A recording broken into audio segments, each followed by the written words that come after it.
Doing good for others, contribution is very important. And it activates even more hope, social community connection, which we'll talk about in a minute. And so finding ways to be of use and benefit to others is very important. And we saw that in Marcy's life. And there are lots of ways to do this, even at a very simple, at the most basic level, which is just volunteering somewhere, or coming alongside of someone that is working on a lifestyle change. If you've been successful, taking them on a grocery store tour, inviting somebody over for a meal.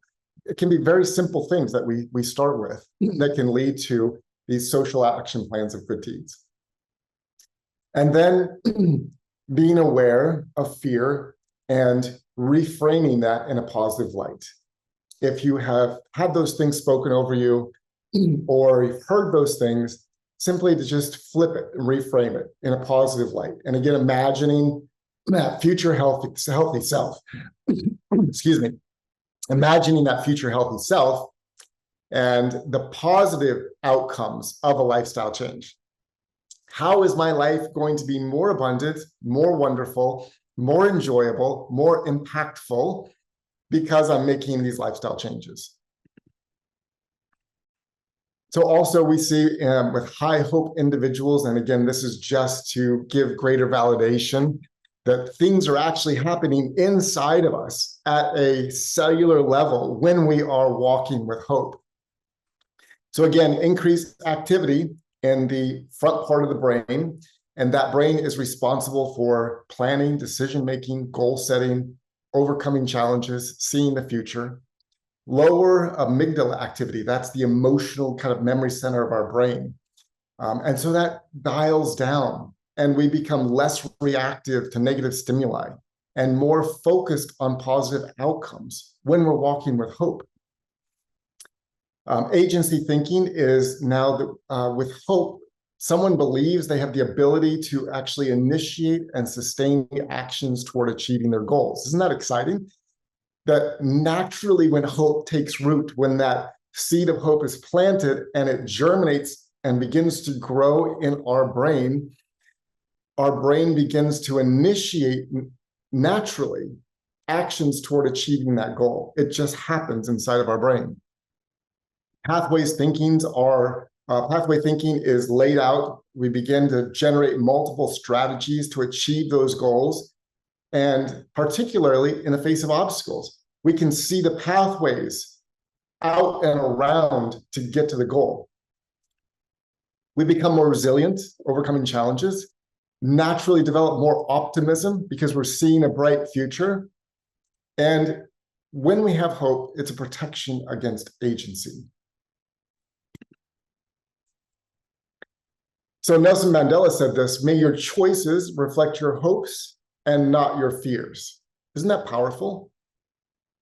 And so that's what I like to encourage people that I work with, that when you're making a choice to, add more greens, add more berries, chop in some mushrooms, add more herbs, pile up your plate with sprouts, do all these incredible things, your choices are reflecting a hope-filled future. And to focus on that future healthy self, and even imagining what your future healthy self would say to you because you're making those choices can really help to establish that what you're doing is the right choice. So we also know that fear activates the sympathetic nervous system. And what is the sympathetic nervous system? This is the fight or flight nervous system. This is a part of our nervous system that is activated if we were to be walking in the woods and come face to face with a grizzly bear. Fight or flight immediately takes root because you are trying to survive. And so it naturally increases blood flow to the legs. It prepares your immune system to fight infections or injury. So it ramps up the immune response. And it increases your heart rate, increases cortisol because you are ready to fight or flee. And if it's in the kind of natural realm where we're not fighting grizzly bears, but we're fighting, responses in and around us, sometimes we freeze. So this is meant to be a turned on response and a response that is turned off. We fight or flee the grizzly bear, and then we go back and we sit around the campfire and tell the story, and the sympathetic nervous system activity dials down, and all of those chemicals that were released into our body decrease as well. Things like cortisol and adrenaline. And so the sympathetic nervous system response to fight or flight is really designed for survival. But long-term, what does it do? Long-term, it basically eats our body from the inside out. It causes weight gain. It takes calcium out of the bones, leading to osteopenia and porosis. Damages the organ systems. It dulls our thinking, contributes to depression and anxiety. Increases blood pressure, leading to increased risk of heart disease. Decreases our immune function over time, leading to chronic inflammation and increased risk of cancer. And when the brain is under fear, it has reduced flexibility. So we have a lower ability to make decisions and overcome challenges. Our brain's function, that prefrontal cortex that was activated by hope, remember, that saw a different future and knew how to get there, under fear, that function decreases and we can't see how to get out of the problem. So you can begin to see that people with high hope can see a future and know how to get there. People living under fear are trapped in a box and they can't figure out how to get out. Hopefully you're beginning to see why hope is so important. Under fear, the amygdala takes over. That's, remember how that was activated, or it was dialed down, I'm sorry, in hope, but now under threat detection, or this threat physiology with fear, it's ramped up. So we're under this constant state of high emotional fear. When we're living in fear, we take, when we're living with fear, we choose, we revert back to old habits. Why? Because that's efficient and easy, and we can't see any other way to start choosing something differently. Our creativity is impaired, problem solving is impaired, and fear both. So as you can see, when we are living with fear, it's unsustainable. It's not a way that leads to long-term change. It leads normally actually to burnout. And then when we haven't accomplished what we set out to do because we set out with the wrong captain, which was fear, it's easy to slip back into judging ourselves and feeling guilty and ashamed because we didn't do it. And it leads to this all or nothing thinking. I did it, I didn't do it. So you can begin to see how important hope is. That we have to have hope that brings a sense of safety, curiosity, and compassion into our lives. Where we understand with hope that I'm making changes and I'm getting there. It's not all or nothing thinking.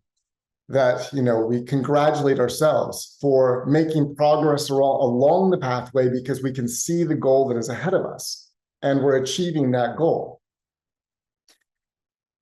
And we're moving out of that contracted, tight, dark place of fear. Now, we kind of one of the far ends of false hope is the over-optimism. And I just want to kind of counterbalance some of this as well. That it's, what we're talking about is the hope that comes from good science. And a good understanding of where we're going and why we're doing it. Now, over-optimism actually bypasses reality. So I'm encouraging a patient of mine to make a lifestyle change, I wouldn't simply say to them, everything is going to get better in 2 days with a lifestyle change. It's super easy. You don't have to do anything. Just eat one smoothie a day and everything gets better. See, I've given them misguided hope because I have minimized the effort and time and support needed. I haven't helped them understand the true pathway to get to that future healthy self that they're envisioning. It ignores some of the emotional and environmental barriers.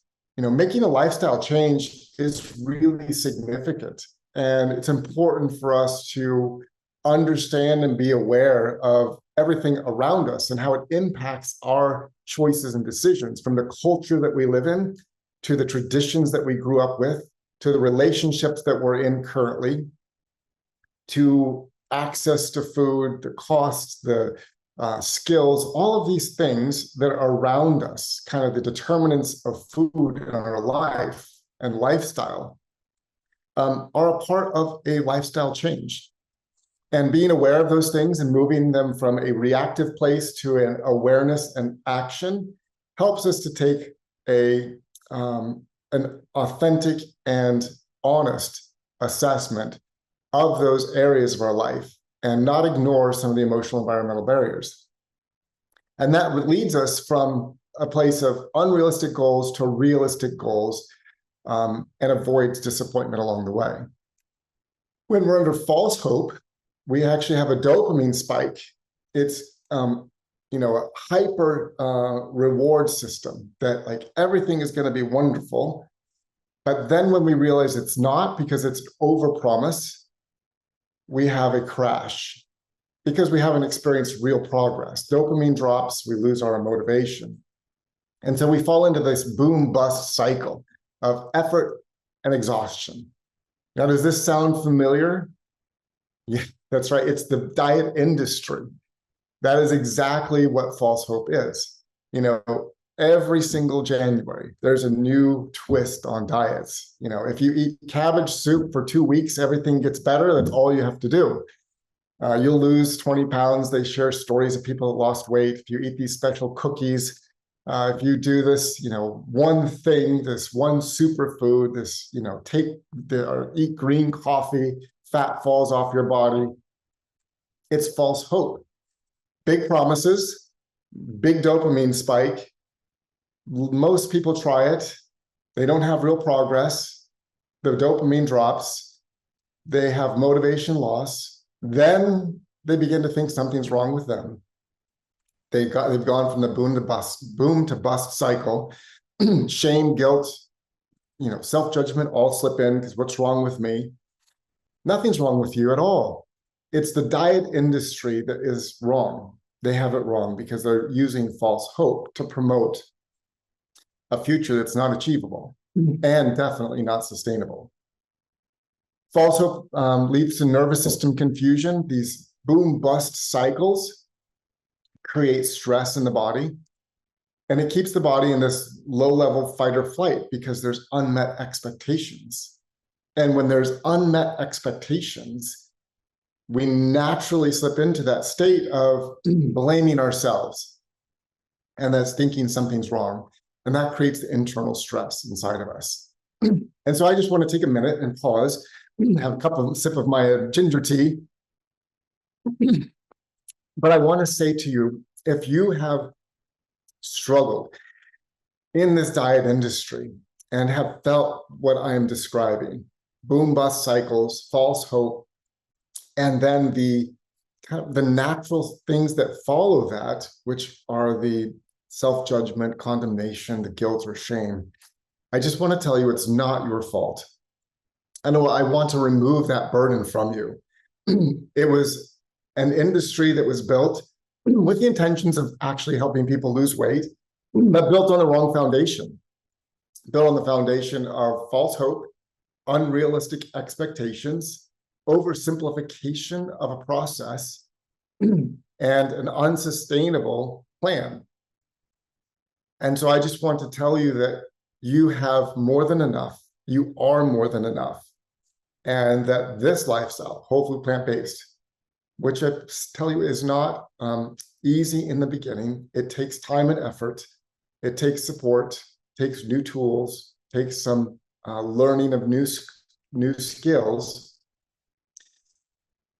but that it can transform your life like nothing else. And so there is true hope at the end of this rainbow. But I just want to remove that burden from you. I want you to take off the backpack if you've been carrying it because the diet industry gave you a false sense of hope. And I want you to be able to disengage from those negative emotions and leave them behind. And so finally, we see that this false hope is unsustainable positivity. They call it in the research toxic positivity, which invalidates the real struggles of life. It's the Pollyanna, everything is great. There are no challenges and problems. All you have to do is buy, 5 cookies and eat 1 a day to lose weight. It's not true. So getting rid of that unsustainable positivity, there is helpful positivity, but this is the misguided hope, unhelpful positivity. And when we're in that state where we're, trying to be overly positive, where we're in the boom cycle, it prevents us from having self-compassion, realistic pacing, and seeking good support and being a part of a community. A part of this journey is also connecting to yourself and being compassionate to yourself and saying, you know what, gosh, it has been really hard, and that's okay. The culture that we live in makes it more difficult than ever before, because the culture is built on unhealthy foods, on hyper convenience, on hyper palatable foods that take advantage of our reward centers. The industry understands the power of the reward center in our brain and wants to capture that reward center and use it to separate you from your money. And so it is not easy.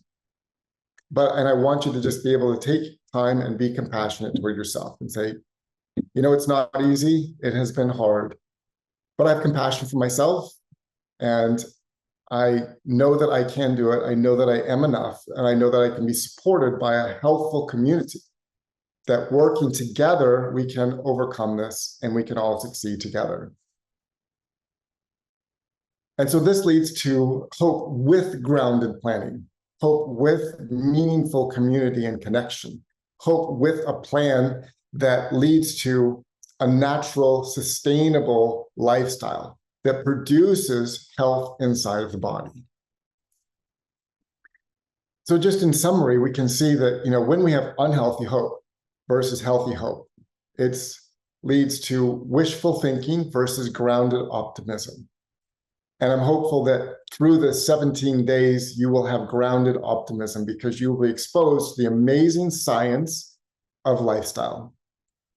The focus in unhealthy hope is the outcome only. And healthy hope, the focus is on the future self with process and making progress. And understanding that as we are making changes, it is not a straight line. Everything that we do in life, as we're making changes, we do some things well, and sometimes we try something that doesn't work out as well. We learn and we try it again. And so there's a natural undulating pathway to success. And that is the process and progress. And we just celebrate the progress. We learn from things that didn't work out well, and we make changes. The pace for unhealthy hope, which is the diet industry, right? As I'm talking about unhealthy hope, the best example is the diet industry. It's all or nothing.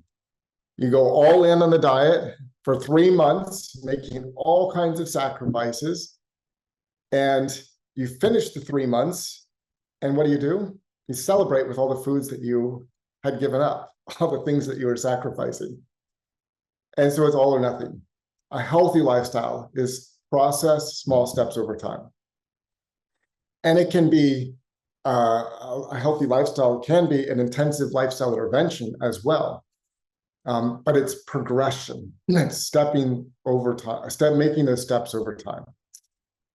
In unhealthy hope, emotions avoid discomfort. Healthy hope makes space for all feelings. And that's part of this journey, is engaging and understanding ourselves and moving things from the subconscious to the conscious level, and being aware of things that may trigger us, things that may cause us to, desire to have other foods, and having compassion for yourself, saying, I see what that is. I understand the feeling. What is the real need that I'm experiencing around that feeling? I have a need for security or a need for meaningful connection. So how can I better meet that need than, eating the ice cream? So you're making space for all the feelings and finding positive pathways to meet the feelings and the unmet needs. Unhealthy hope is I'll do it alone. Healthy hope is I need support and structure. power of community is critical. And unhealthy hope, the resilience, there's a motivation crash when obstacles arise. But when we have healthy hope, we encounter obstacles and we make adjustments. Why? Because remember that orbital frontal cortex is turned on. And so we can make adjustments around new obstacles or challenges. And we keep going with self-kindness because we see a better future. So that's some of the science. And now let's kind of move into some of the application of this. How do we create hope for lasting change? We certainly don't want to move back into fear or misguided hope. We want to walk in hope. So how do we do that? Well, we start with reality. We acknowledge what's hard. And we acknowledge it without shame. It's simply a recognition.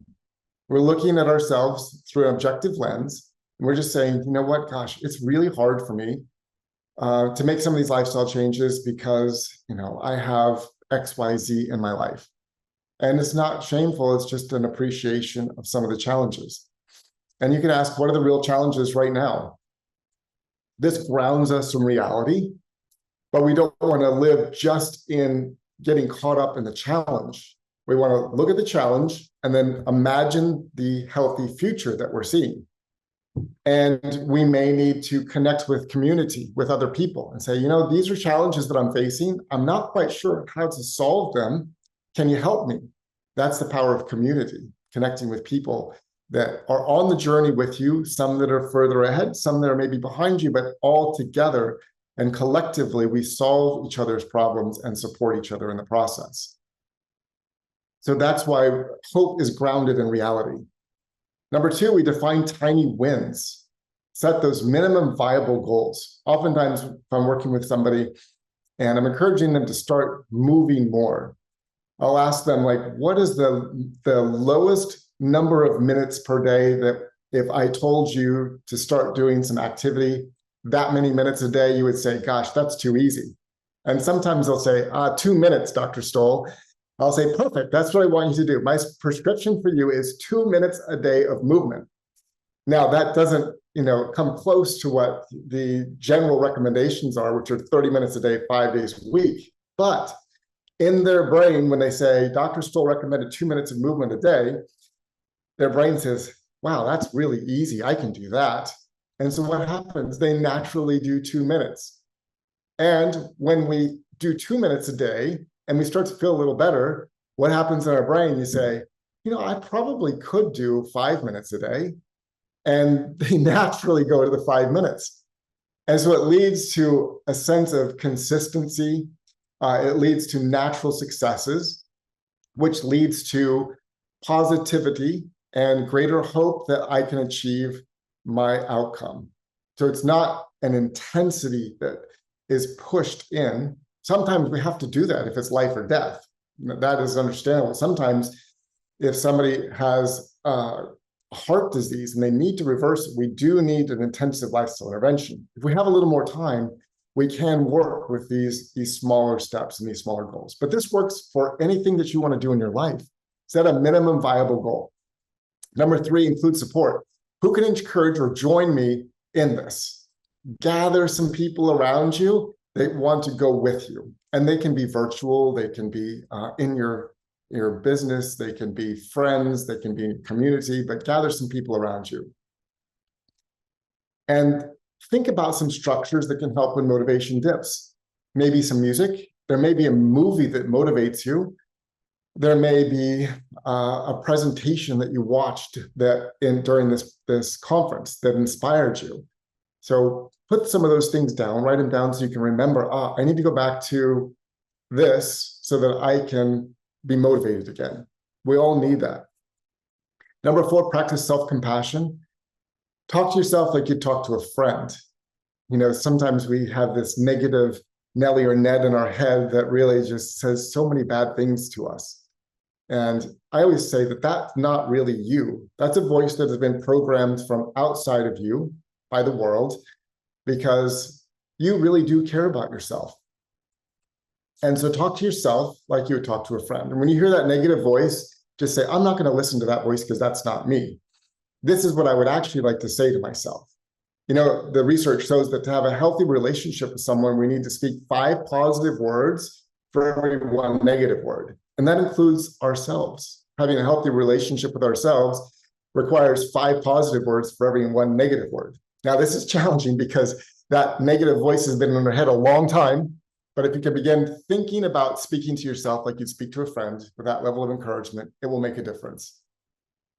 Next, expect setbacks. It's always a part of every successful journey. There are setbacks. When we encounter a setback, we simply go back to the baseline. I had a difficult week. There was a lot of stress. I kind of lost track of what I was eating. The first thing you say to yourself, it's okay.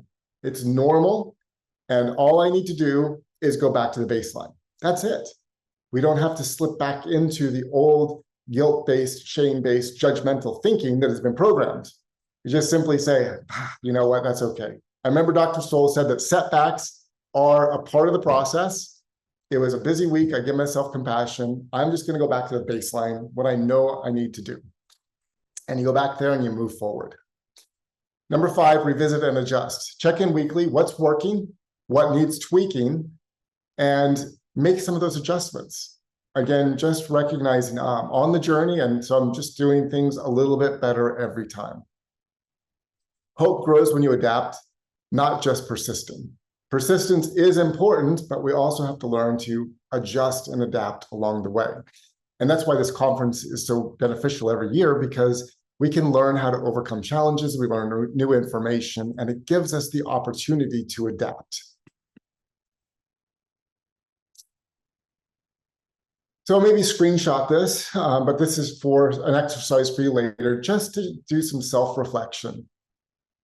And this is my homework for you after this, after you leave here. So envision your future healthy self and ask, what does my future healthy self want me to say? And want to say to me. And so just take some time. You may sit quietly in the morning or evening and just get a picture of what your future healthy self looks like in high definition. How do you look? How do you feel? What are you able to do? How do you look 20 years from now, 30 years from now, 40 years from now? What is your quality of life like? How are your relationships impacted? What are opportunities that are open and available to you because of your healthy self?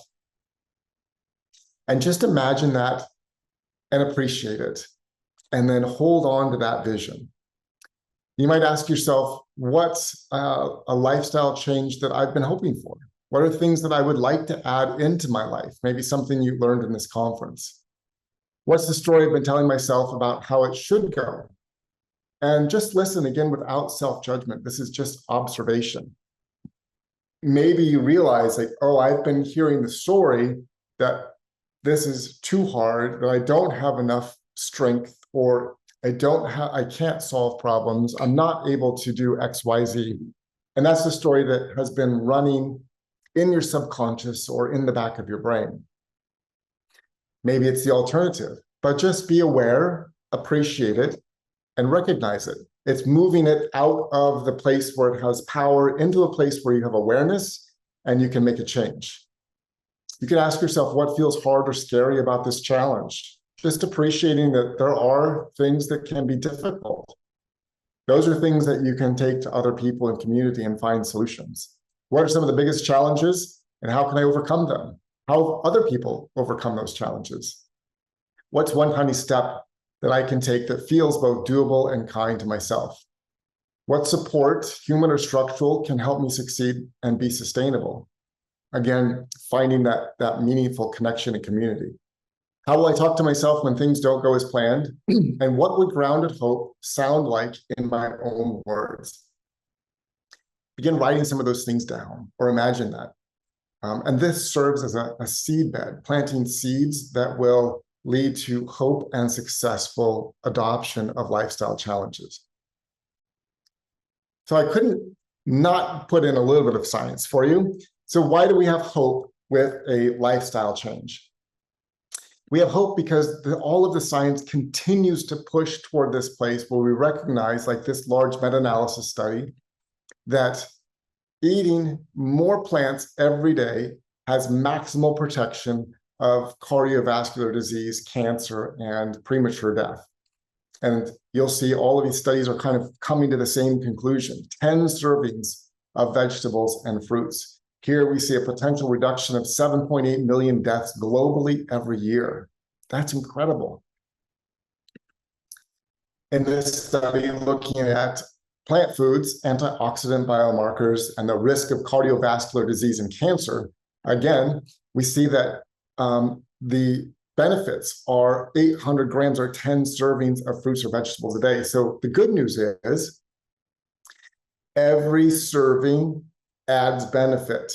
It's a dose response.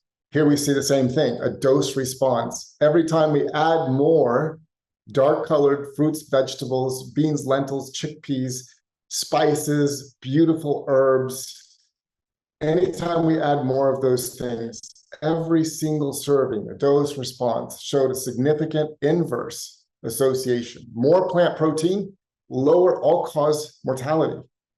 An additional 3% of energy from plants was associated with a 5% lower risk of death from all causes. Every time we're adding more plants over animals in processed food, our bodies are becoming vibrantly alive.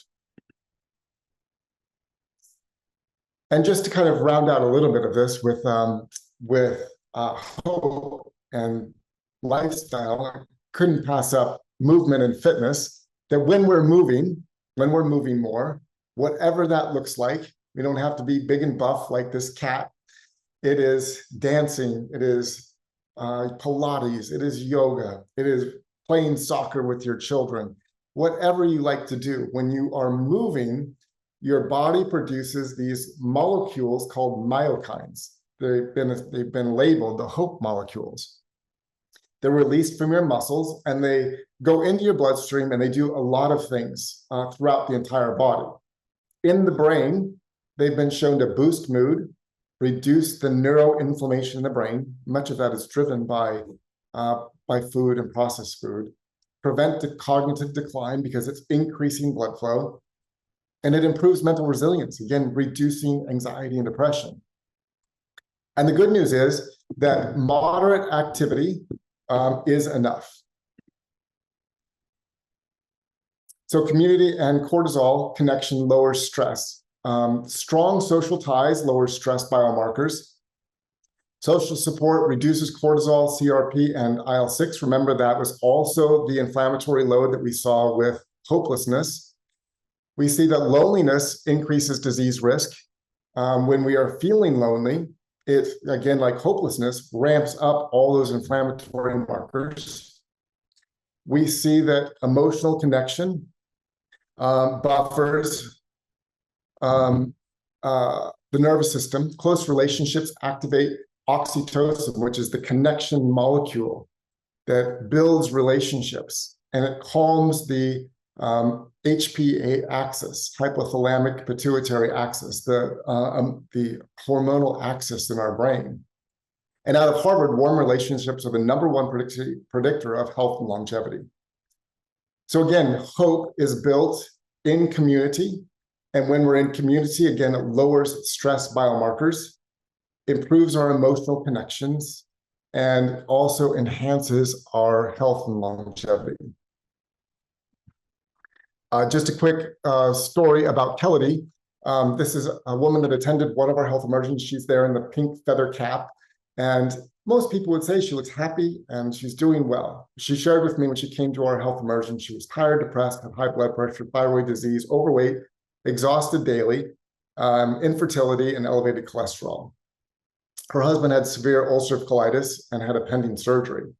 But she caught a vision of this and made a lifestyle change. And we see the impact of this. She had a brand new life. This is just a few years later, and we can see the infertility has resolved because there's a new baby boy. She looks totally different because everything changed in her life. Her husband canceled his surgery because his chronic inflammatory bowel disease was resolved. They started running together. Because she felt so well, everything changed. She got promotions at work, and you can see that it truly is new life. And that's a hopeful story for all of us. So how can we begin cultivating hope? They found that healthcare providers communicating optimism, realistic hope to patients improved treatment adherence, resilience, and overall health outcomes. When hope was included as a part of the prescription, everything improved. Adherence to the recommendations, greater resilience, overall health outcomes. And so hopefully you're getting some hope today. When hope is included as a part of a process, it builds self-agency that we can see incremental successes. There's goal setting and pathway thinking. We develop personal action plans. Mindfulness, gratitude, and visualization are important. Again, that future healthy self, learning to be grateful and compassionate to yourself in the process.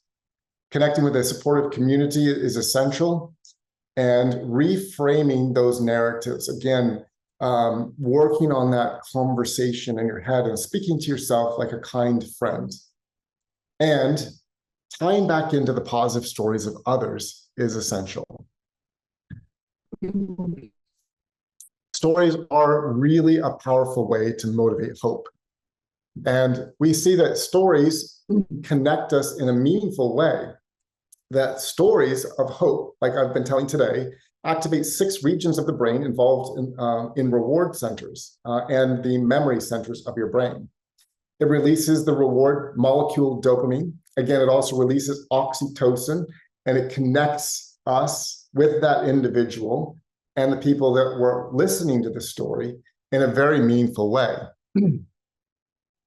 And it connects this part of our brain that is responsible for problem solving and decision making.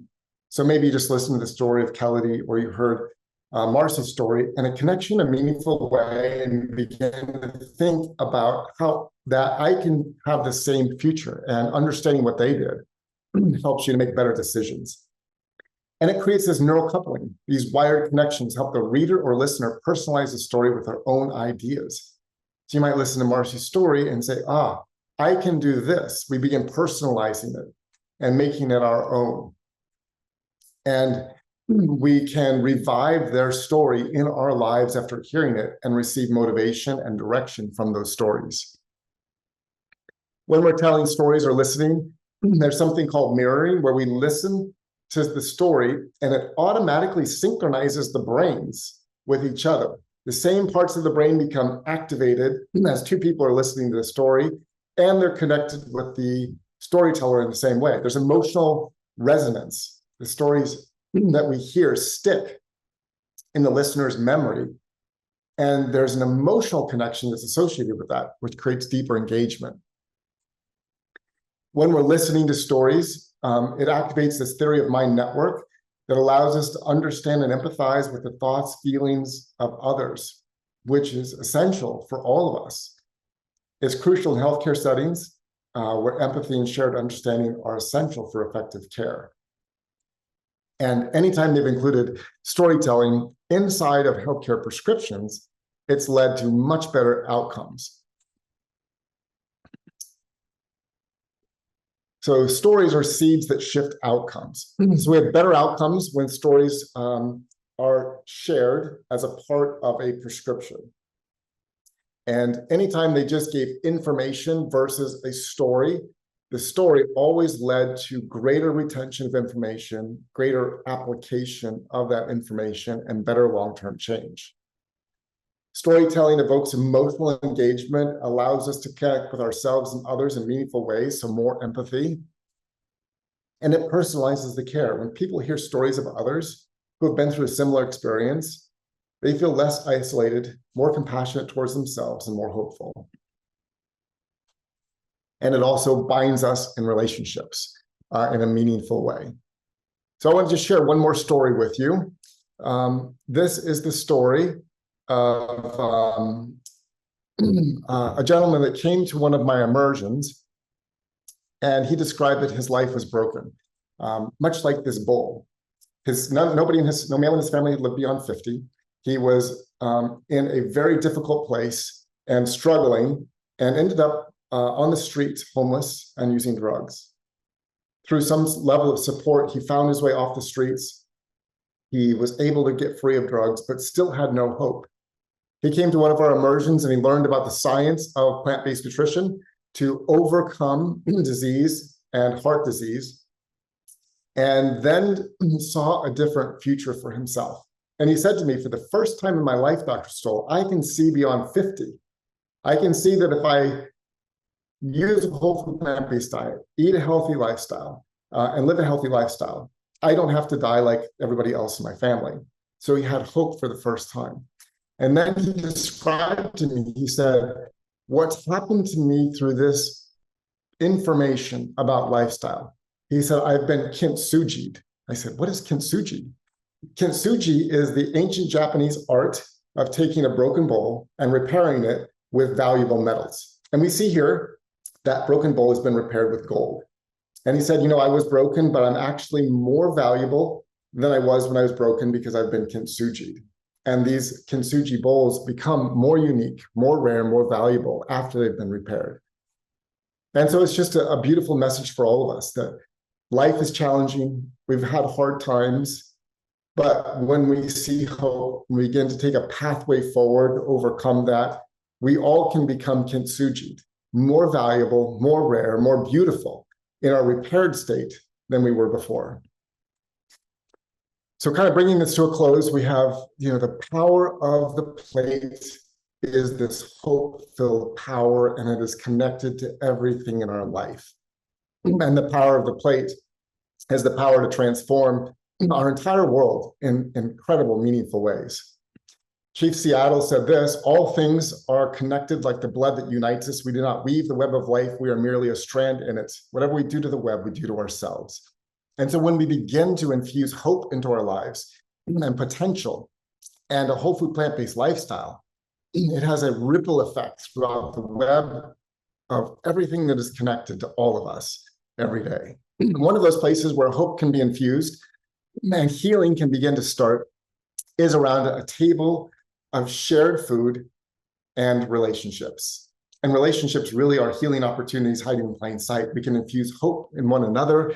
We can share ideas. We come together in meaningful community, support and encourage each other. And all of this leads to a more wonderful life when we're connected together, living in hope with passion and purpose, and living around a whole food plant-based plate. So I want to thank you, and we'll shift into some Q&A now. Thank you for your attention, and I'll turn this back over for questions. So, hi, Dr. Stoller. So that was a very beautiful presentation. I really appreciate it, and it is different than the other presentations that we've seen thus far. So really appreciate that perspective. How would people get in touch with you, Dr. Stoller, if they wanted to follow your work or reach out to you? So a couple of ways that you can find me. One is through the Plantrition Project, which is our not-for-profit that is present to help educate healthcare professionals. We have downloadable resources for patients. That's plantritionproject.org. You can also find information, drscottstoll.com. And then our health immersions are totalhealth.com. And I'll be releasing, I have a really wonderful virtual health immersion that I'll be releasing next month. So if you want information, you can find it there. Great. Thank you very much.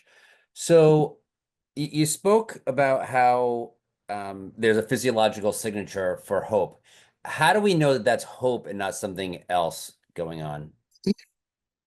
Yeah, that's a great question. And in those studies, they controlled for other possible confounders. So these were people that were not, making a dietary change. It was simply the use of a story to infuse hope without any other impact of a lifestyle change at that point in time. Great. And based on what you're talking about and the physiological pathways that you discussed, it sounded like hope is the opposite of stress. And many of these talks that we have during the conference talk about lowering stress. Is hope the best way to lower our stress? Yeah, I mean, there's a lot of ways to lower stress.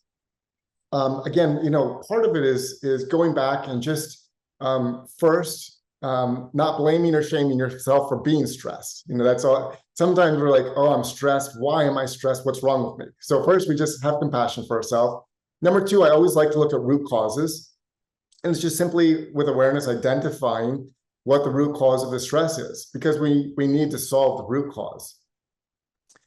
Then there are stress management techniques. Some of those are deep breathing, like box breathing, where it's breathing for 4, deep breath in for 4, hold for 4, exhale for 4, and then rest for 4 before taking the next breath. It's just a simple 4 box of deep breathing.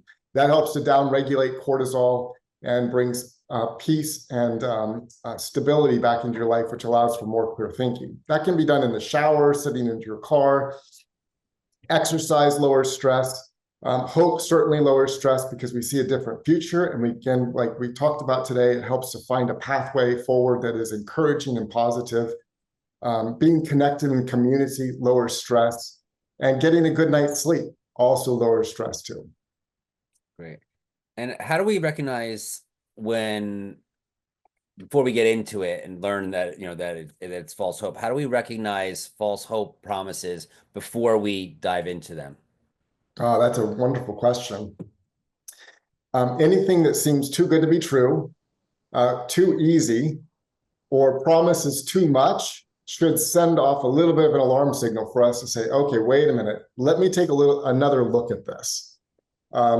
And examine the message that's being said. So, if it looks like, and if, you look at, perhaps just to use a diet as an example, if you look at a diet that is promising a lot, and you can see over time that it has not delivered what's been promised, that would be another opportunity for us to say, this is misguided hope. This is not true hope.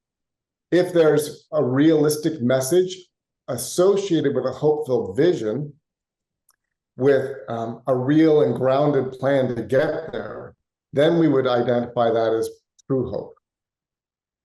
So I'm going to ask you to put your medical hat on. So something like Ozempic and the GLP-1 inhibitors, does that look, does that seem like false hope, or does that seem to have meaningful promise, not to the people who are so sick because they're obese and almost anything is better than where they are health-wise, but to the general public, because so many people with 20, 30 pounds of, extra weight are taking it on a regular basis? Yeah, this is a complex and good question.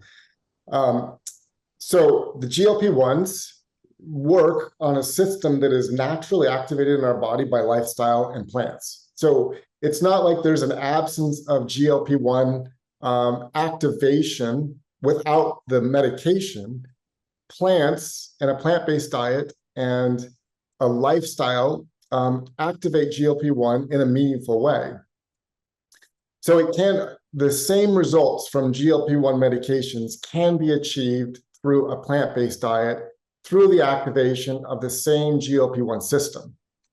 Now, for some people, GLP-1s may be a better initial step than gastric bypass, in their circumstances, and for some people that aren't ready to make a lifestyle change. And it can help them get started. But the false hope of GLP-1s is that's all you have to do, and that there are no side effects or consequences from the GLP-1. We know that anytime we hyper-stimulate anything in the body from an external source, there's a long-term consequence. And the same is true of GLP-1s. There are consequences to using GLP-1s. People lose weight, but you also lose muscle mass. And that muscle mass is not replaced with muscle after the weight loss. And if you gain weight, you actually replace muscle with fat. So you actually do damage long-term to your metabolic rate, if you have not implemented a lifestyle change in addition to the GLP-1.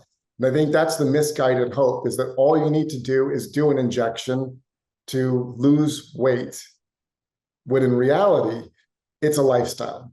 If the injection is necessary to start the process because of other circumstances, then that's fine, but it needs to be paired with and used for only a short time, paired with a lifestyle of plant-based nutrition and movement and stress reduction that leads to a healthy long-term life.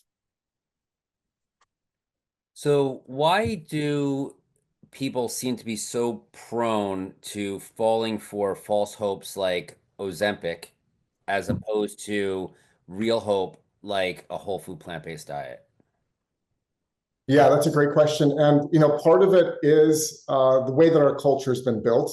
Our culture is built on short-term convenient solutions that are easy. The pharmaceutical industry has programmed us to look for those simple solutions. Take a pill, take a shot, everything works out. Second is the culture is not created to assist us in making a lifestyle change. We're going upstream against a very strong cultural current to make a lifestyle change. And so it's not easy in the beginning.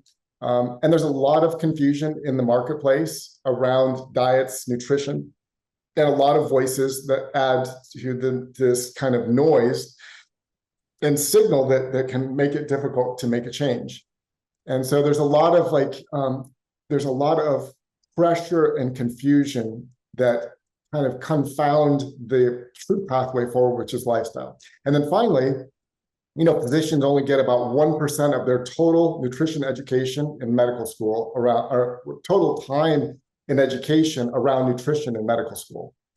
So we are not trained as healthcare providers to understand nutrition and make good recommendations.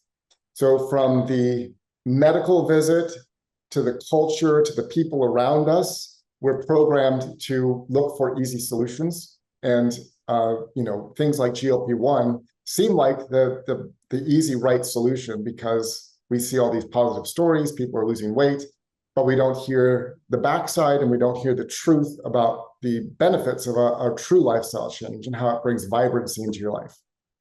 So that kind of lends us up to the next question, which is, even when the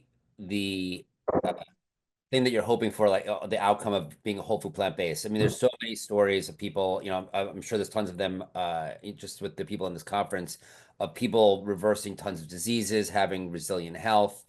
When you have such a pot of gold at the end, um, what is it that people don't go for? Even if they believe in it, they tend to not think it's they not think it's attainable. How do we give them hope that they can actually get there? Because there is hard work involved.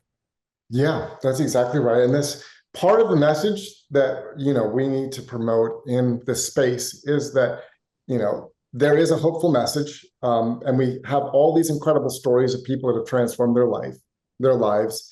Forks Over Knives does a great job of documenting stories of transformed lives. And then we just need to give people a hopeful, supportive pathway forward and connect them into meaningful community. After doing this for more than 20 years, I've really become convinced that we need community more than anything. Community, a healthy community, helps solve problems, reinfuse hope, encourages people, supports them, lifts them up when they're down, gives us an opportunity for meaningful contribution. Community is really essential. And so I really want to encourage people to find and be a part of a community, because I think that's what's necessary for a greater kind of adoption of a lifestyle inside of the United States and kind of globally. So that's actually one of my next questions, which is on community. So when I think of a functioning community, like my ideal community, I think of a group of people that have common interests, or at least common goals, common experiences that are shared experiences. Um, when we say community, do we need something like that, like a support group, or is it, if you have, two good friends, or or three good friends, and they have a deep relationship, but they're all individual friends, so you're never hanging out. They're not, they're living their lives, going to their job, have their family. They can have wildly, drastically different lifestyles than you do. Is that the same as a community? Yeah, that's a good question. What is meaningful community? At its lowest level, one person that is positive, encouraging, going the same direction that you're going can be the beginning of community. Obviously, the more supportive people around you, the better. We know from the research that virtual communities also do help in meaningful ways. There was a study looking at marathon runners, and they found that people that were involved in a community online in marathon running were more consistent in their workouts, ran longer during their workouts, had faster times, felt better, had fewer injuries, versus those people, marathon runners that were not part of a virtual community. So I think at any level, especially because it's challenging today, whether you're connecting into a regular virtual community or people that are around you, any type of positive connection is beneficial. Now, we know from studies as well that when we're involved in a small group of people that are living in the same type of lifestyle, like the blue zones, like a study that was done in Honduras where they looked at the microbiomes of people inside of community. They found that those that were in the most central part of the community on a daily basis were healthier and had more similar healthy microbiomes than those that were on the periphery. And so ultimately, as we move into closer connection on a regular basis with healthy people, it affects our entire being, from what we think and believe all the way down to our microbiome. So that's interesting on the microbiome, and not to go too far off on this tangent, but with the microbiome and the idea that, when we touch other people, when we're, like they say that if you live with somebody, your microbiomes will become similar, that you can actually test the microbiomes of the individuals, but like from the doorknob type of thing, and that people who are central to the community, who have more relationships, are actually having more microbiome exchanges. It's a little gross to think about, I guess, but they have more microbiome exchanges, an opportunity to have a more diverse and robust microbiome from a science perspective. I'm just, kind of talking out loud there. What are your thoughts on something like that being a mechanism for it, as opposed to just good feelings of being the center of it? Oh, yes, absolutely. That's exactly what happens. We seed our environment with our microbiome, and the other people naturally do the same. And so our microbiomes become synchronized. All the studies, from our finances to our belief systems to our habits to even the amount of food that we eat because we're mirroring people next to us, are impacted by the people directly around us. And so we really do become like the people that we are connected to. Great. And so now, how does the American or the standard American diet and the common lifestyle that we lead, primarily sedentary, undermine our hope system physiologically and our ability to actually be hopeful and at least easily hopeful?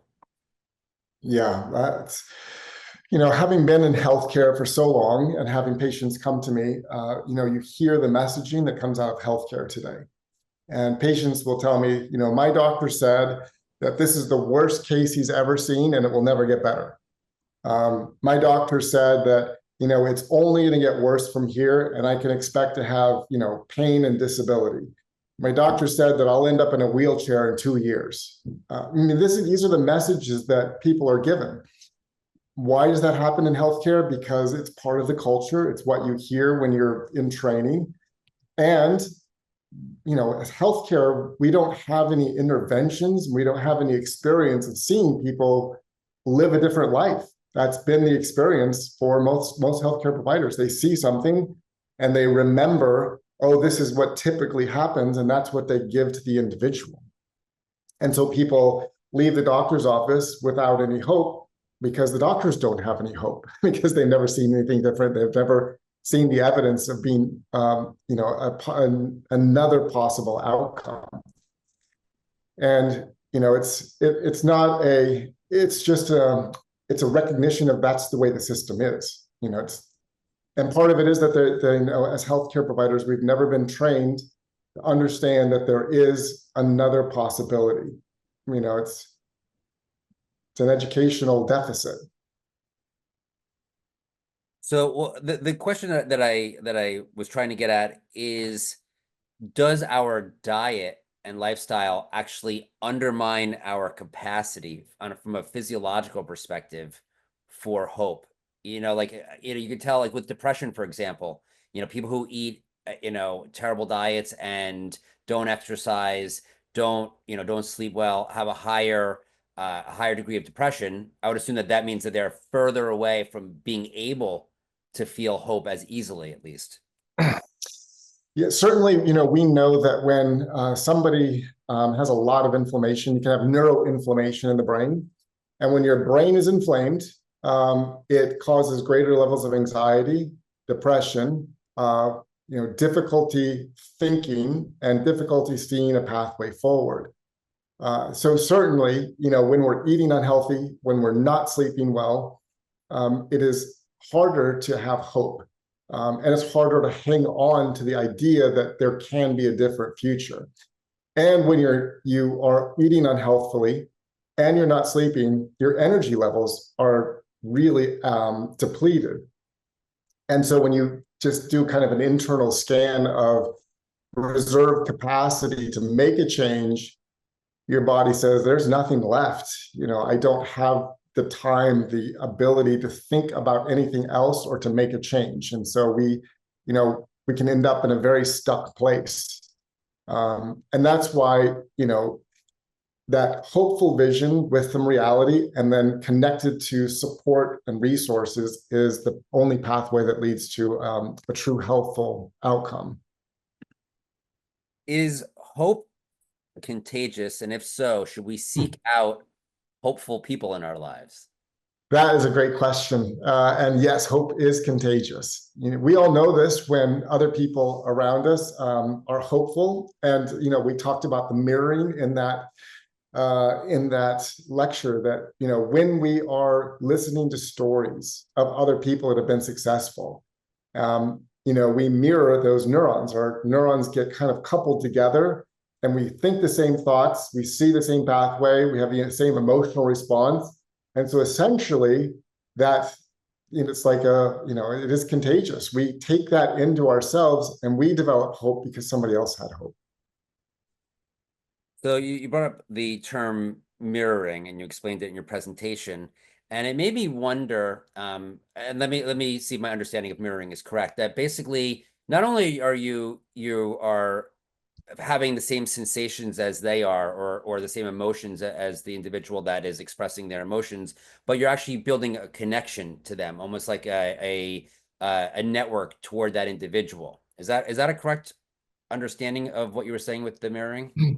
Yeah, yes, exactly. It's, we create kind of this virtual Wi-Fi network with other individuals that is transferred between our brains, because it is like Wi-Fi. What they're feeling, what they're seeing and imagining in the story is being programmed into our brains in the same way.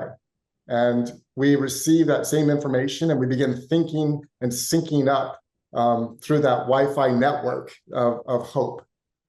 Okay, without getting too deep, We could go deep, yes. Well, no, we can go deep, which is when you think of it from an evolutionary perspective, where people were around the same individuals, and therefore when you had this mirror network build a connection to the people around you, you had a really tight woven network. I've heard it called interactive memory, for example, where you have this tight woven network with this community. And in a transactional world where most of the interactions that we have in our daily life is with strangers or people that we have very shallow relationships, do we lose the benefit of having that type of system in general? Obviously, there's a mild benefit, but do we lose the full impact as opposed to a community of deep-rooted connections where you're with the same people all the time, constantly deepening that shared neural network? Yeah, absolutely. We were created, we were designed to be in close connection, right? And we see that, as we begin to unpack this research from the microbiome out to belief system, support, encouragement, all these things point back to the fact that close communities are the healthiest way for us to live. Now, unfortunately, we live in disconnected state. Like you said, we encounter strangers, we have semi-communities at work, but we're not in these like close communities where we're telling stories, we're assisting each other, we're sharing resources. We become, almost like one organism working together for the benefit of the group. And we see that today with all of the studies that show people feel more and more disconnected from each other. And they show that social disconnection, isolation, and hopelessness have an even greater effect on our health than diet, exercise, or sleep. And they equate it to, being socially disconnected is the equivalent of about 6 alcoholic beverages or 12 cigarettes a day, of kind of stress load on the body. Okay, so how detrimental to hope then is the way, and forget the diet, forget the lack of exercise, the fact that our lives are so transactional, we don't have this robust community. How challenging is it to our hope system? And what are the best ways to prepare our body to even be able to be hopeful, excuse me? Yeah, it's the best ways to prepare our body to be hopeful. So much of this goes back to the power of a story. Stories give us a different view of a possible future. Without a story, sometimes it's very hard for us to imagine that there can be a different future than the one that I'm currently experiencing. The other challenge in our culture, Michael, is that, the stories that we see around us, because of the healthcare system and the culture that's been created, only reinforce the negative possible future.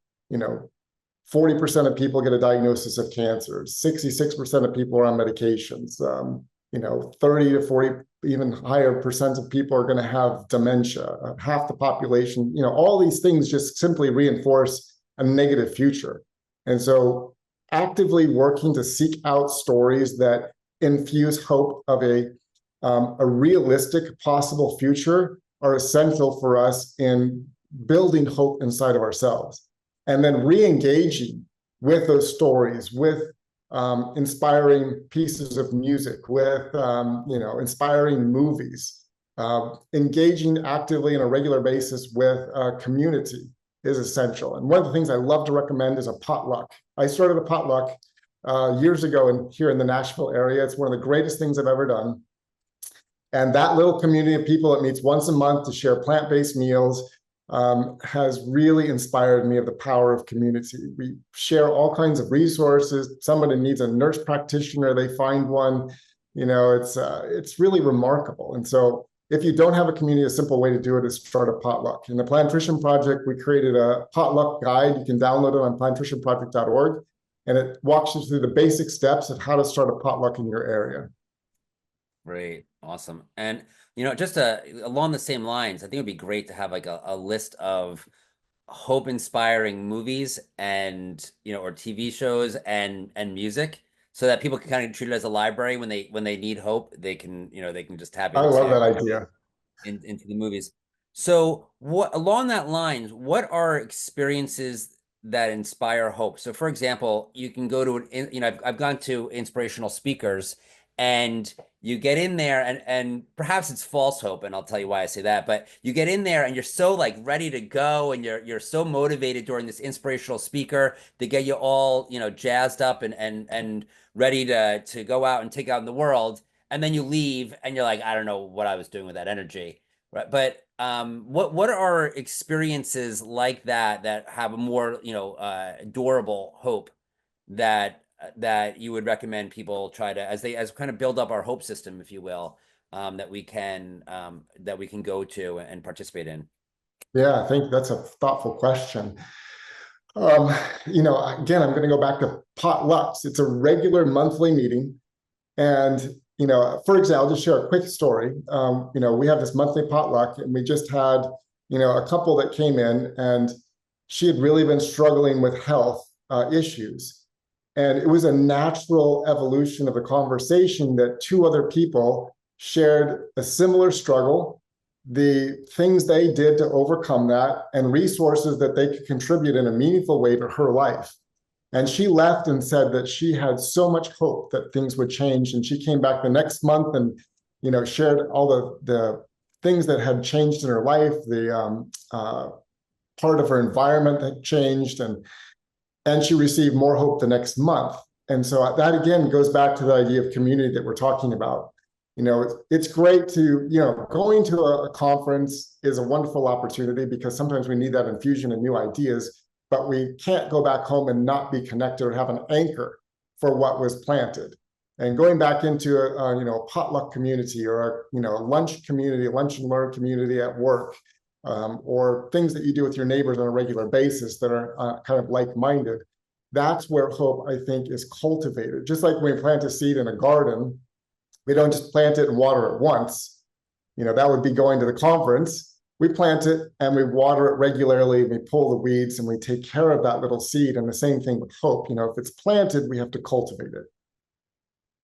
So in your experience, to people who are hopeful, is hope somewhat accidental, or do they have to cultivate it like consciously, or do people fall into a group and it happens to, accidentally give them hope? Or do you find that people are out there consciously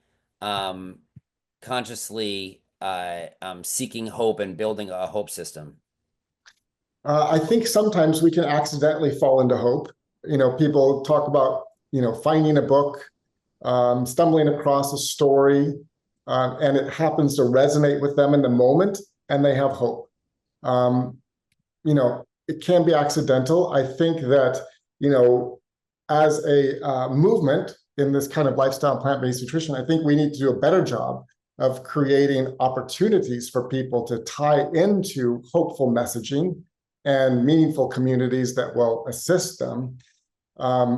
Because it's the world is difficult. It's not cultivating connection and hope. And I think that's something that we can do better. I just point to Forks Over Knives. I think they do a great job of this, telling stories, connecting to resources, moving people forward. And so, but I think both. But I think it's incumbent on us as leaders in this area to start doing a better job of creating like a sticky web where people can get caught into the hopeful message and the resources and the people and support that are necessary to help them. All right, great. Well, I really am inspired by this conversation, literally, and this conversation itself has given me hope. As we go through the conversation, I'm getting more and more questions to ask you, but I understand that you have to run to do your day job. So I want to thank you so much for all the information that you shared with us today. It really did inspire hope within me, and I'm sure in many of our participants. So if we could unmute the audience, please. Thank you, Dr. Stoll. Thank you, Dr. Stoll. Good reminder. Thank you, Dr. Stoll. We need hope in people.